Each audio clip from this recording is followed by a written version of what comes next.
Baik, tadi kita sudah membahas perihal bilangan rasional, baik itu dalam operasi perkalian ataupun operasi perkalian ataupun pembagian, penjumlahan ataupun pengurangan. Nah, sekarang ternyata pada bilangan rasional itu juga harus ada urutannya. Ada urutannya. Kalau bilangan bulat itu 0, 1, 2, 3 itu semakin tinggi ya. Berbeda dengan yang negatif. Negatif semakin kecil berarti negatif 1, negatif 2, negatif 10 itu semakin kecil. Nah, itu kan urutan. Mana yang semakin besar, mana yang semakin kecil. Nah, begitu juga dengan bilangan rasional. Nah, urutan dalam bilangan rasional itu didefinisikan sebagai berikut. Jika P per Q dan R per S adalah bilangan rasional yang memiliki penyebut positif, ingat ya, penyebutnya positif, nah, yaitu Q lebih besar dari 0, S lebih besar dari 0. Nah, namanya positif kan dia lebih besar dari 0. Berarti Q-nya lebih besar dari 0, S-nya lebih besar dari 0. Maka P per Q itu sama dengan R per S. P per Q sama dengan R per S jika dan hanya jika PS itu sama dengan QR. Ya, PS sama dengan QR. Nah, ini dia lebih sama dengan. Yang kedua, PG itu kurang dari RS.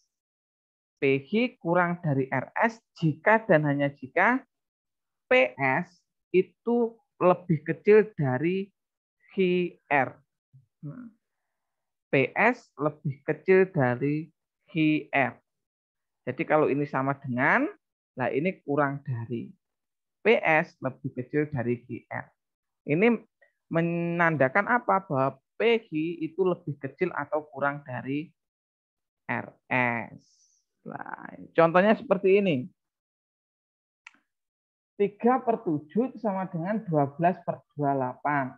Sebab 3 kali 28 itu sama dengan 84. Dan 7 kali 12, 84. Sehingga 3 kali 28 sama dengan 7 kali 12. Sama hasilnya. Ini 7 kali. 4. 3 kali 4, 12. 7 kali 4, 28. Sama. Berbeda dengan ini. 2/3 itu kurang dari 3/4. Sebab 2 kali 4 itu 8. 3 kali 3, 9. Nah, 8 kurang dari 9. Makanya 2/3 itu kurang dari 3/4. Sifat urutan bilangan bulat itu ada beberapa. Yang pertama adalah sifat trikotomi. Sifat trikotomi itu ada 3. Sifat trikotomi yang pertama bahwa P per Q itu sama dengan R per S. Tanda sama dengan. Itu sifat trikotomi yang pertama. Yang kedua, PQ kurang dari RS. Yang ketiga, PQ lebih dari RS. Nah, ini menunjukkan sifat trikotomi. Trikotomi 3 sifat. Berikutnya, jika PQ, RS, P per Q, R per S, T per U adalah bilangan rasional dan PQ itu kurang dari RS, maka PQ kurang dari RS, maka P per Q ditambah T per U itu juga kurang dari R per S plus T per U. Sama-sama dijumlah T per U. Makanya tetap kurang. P per Q kurang dari R per S. Sama dengan ini, P per Q kali T per U juga kurang dari R per S kali T per U. Kurang. P per Q, nah ini. Tapi tetap sama, P per Q-nya tetap kurang dari R per S. Tetapi dengan catatan apa? Bahwa T per U itu lebih besar dari 0. Kalau 0 tidak boleh. Kenapa kalau 0? Karena kalau 0 nanti hasilnya 0. Sama dengan, bukan kurang dari. Kalau negatif, negatif juga tidak boleh. Karena kalau negatif ini tandanya berubah jadi lebih besar. Nah, ini kalau perkalian ada syaratnya bahwa T per U itu lebih besar dari 0.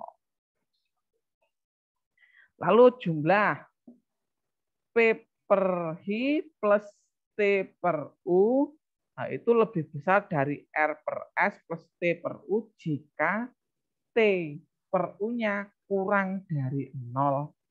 Kalau dia kurang dari 0, maka tandanya dibalik. Kalau ditambah suatu bilangan negatif. Sifat transitif. Jika Q lebih besar dari 0, S lebih besar dari 0, U lebih besar dari 0, P per Q kurang dari RS, dan adalah R per S kurang dari T per U, maka P per Q kurang dari T per U. P per Q kurang dari T per U. Jadi dua ini digabungkan. P per Q kurang dari R per S kurang dari T per U. Maka P per Q kurang dari T per U. P per Q kurang dari T per U. Ini disebut sifat transitif. Sifat kepadatan atau disebut dengan dense. Jika P per Q dan R per S adalah dua bilangan rasional yang tidak sama. Syaratnya tidak sama, Q lebih besar dari 0, S lebih besar dari 0, dan P per Q kurang dari R per S.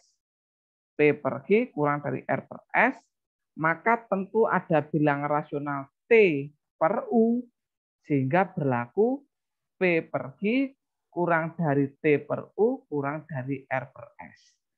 Intinya apa? Intinya bahwa dua buah bilangan rasional itu di tengahnya pasti ada bilangan rasional lain. Itu. Jadi ini sifat kepadatan. Jadi bilangan rasional sangat padat. Dua buah bilangan rasional pasti di tengahnya ada bilangan rasional lain. Nah, ini disebut dengan sifat kepadatan. Kesulitan. Kesulitan belajar dan pembelajaran bilangan rasional. Itu salah satunya siswa kurang tahu makna dari pecahan. Maknanya itu apa toh? 1/2, 2/3, dan 3/4. Kurang tahu maknanya.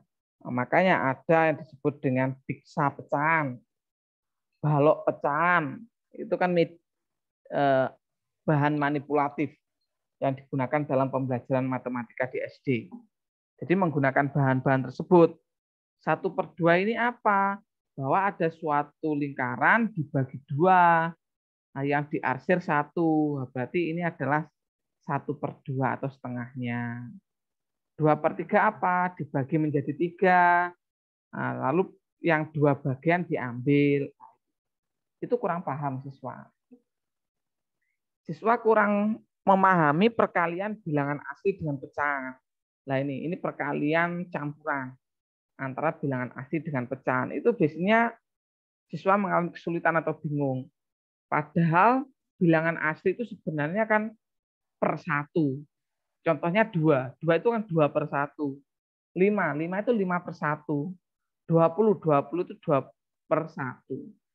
Nah, ini mengalami kesulitan siswa. Bingung sebenarnya, bukan kesulitan, tapi bingung. Kesulitan dalam memahami pecahan-pecahan yang senilai. Contohnya 2/4. Itu bingung bahwa itu sama nilainya atau senilai dengan 2/4 itu 4/8. Itu sebenarnya kan senilai. Itu siswa mengalami kebingungan.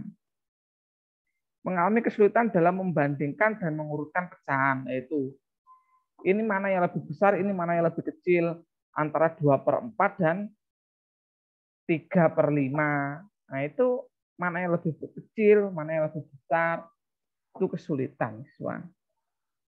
Siswa mengalami kesulitan untuk mencari hasil pembagian pada bilangan pecahan. Nah, ini pembagian itu sulit kalau dalam bilangan rasional atau pecahan itu.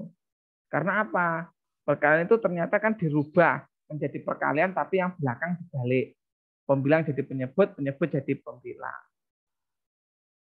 Kesulitan untuk mencari hasil penjumlahan dan pengurangan. Kenapa kesulitan? Karena menyamakan penyebut, siswa mengalami kesulitan. Sebenarnya masih bingung siswa itu karena belum terbiasa. Tapi kalau sudah terbiasa, saudara dulu mungkin di sekolah-sekolah juga bingung pada waktu SD kalau saudara bisa lihat. Tapi dengan berjalannya waktu, saudara sudah kuliah, saya yakin saudara sudah bisa, sudah tidak bingung.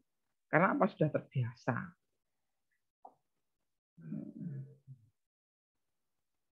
Oke, ini sama kesulitan-kesulitannya. Baik, itu tadi perihal urutan pada bilangan irasional dan juga kesulitan-kesulitan yang dihadapi.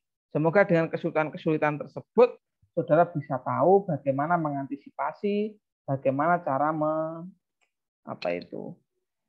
menyusun suatu metode pembelajaran sehingga permasalahan-permasalahan siswa tadi dapat teratasi.